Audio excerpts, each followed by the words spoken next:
Baik pemirsa, kita akan lanjutkan perbincangan. Kita akan kembali mendengarkan tanggapan dari Mas Dhani Amrul Ihdan. Mas Dhani, bagaimana tanggapannya tadi atas saran masukan yang juga disampaikan oleh Mas Diki Budiman bahwa memang sebelum memberikan vaksin ini sebaiknya kurva dilandaikan dulu, kemudian juga ditingkatkan Mas persentase jumlah masyarakat yang mau untuk divaksin. Silakan Mas Dhani.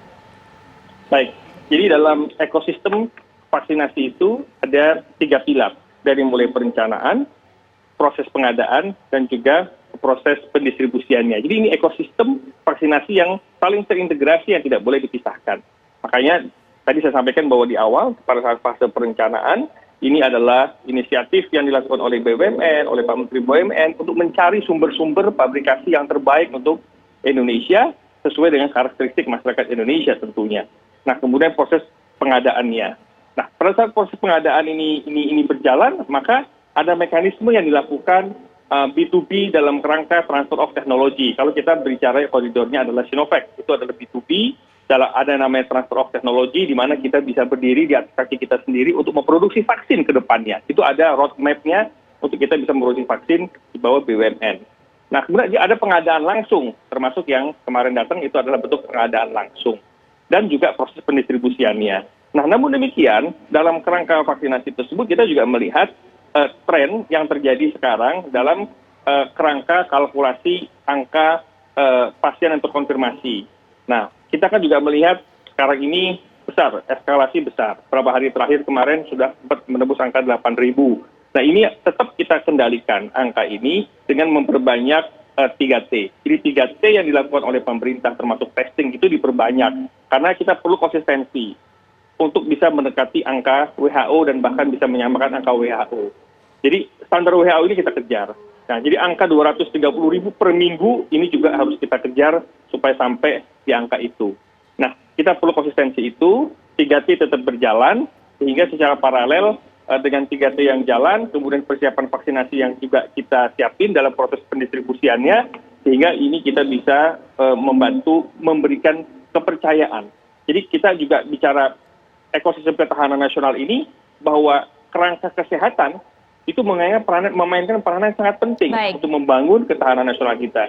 Jadi kerangka kesehatan yang diperkuat dengan vaksinasi untuk menggalang kepercayaan publik, sementara di satu sisi adalah perekonomian juga harus berjalan dengan bagus, dan salah satu instrumennya adalah vaksin. Tapi jangan lupa, vaksin ini adalah ikhtiar pemerintah dan ikhtiar rakyat, masyarakat, untuk mencegah transmisi penularan COVID secara lebih jauh lagi. Jadi ini tetap kita kerangkanya adalah 3M dan pemerintah tetap 3T, tapi ikhtiarnya adalah melalui upaya vaksinasi. Baik, kita doakan semoga dengan adanya vaksin juga masyarakat nggak melupakan 3M, begitu tetap disiplin Mas Dhani.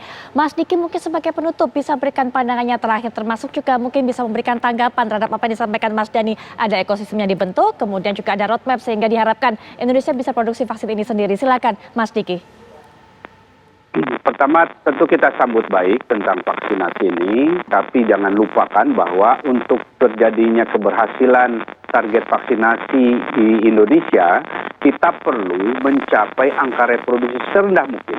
Sebagai contoh, seandainya disampaikan oleh misalnya Badan POM bahwa efektivitas dari vaksin Sinovac ini 60%, maka secara rumus kita perlu vaksin coverage-nya itu hampir 100%. Jadi penduduk yang mau divaksin hampir 100%, kemudian angka reproduksinya yang diharapkan di kisaran setidaknya 2,5. Yang rata-rata saat ini global itu 3.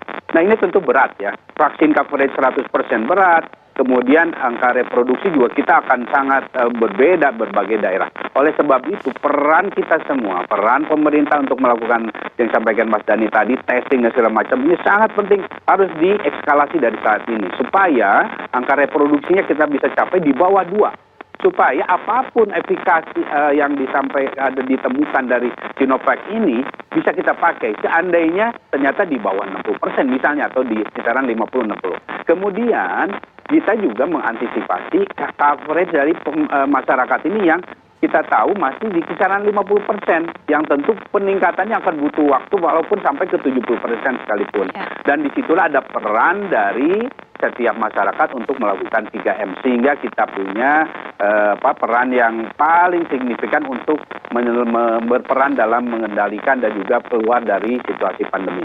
Baik, Mas Diki, terima kasih sudah menyediakan waktunya untuk bisa memberikannya pandangan tentang hal ini. Mas Dhani juga terima kasih, kita tunggu Mas terus kabar baiknya. Baik, pemirsa, perbincangan ini sekaligus juga menutup jumpa kita di Apa Kabar Indonesia malam kali ini. Sesaat lagi Anda bisa menyaksikan kabar utama bersama rekan saya Windy Wellington ya. Kami akan kembali ke hadapan Anda esok 18.30 waktu Indonesia Barat. Jangan sampai Anda lewatkan. Anda juga bisa dapatkan kabar-kabar terbaru, cukup klik saja tvOneNews.com. Saya Putri Viola pamit, selamat malam.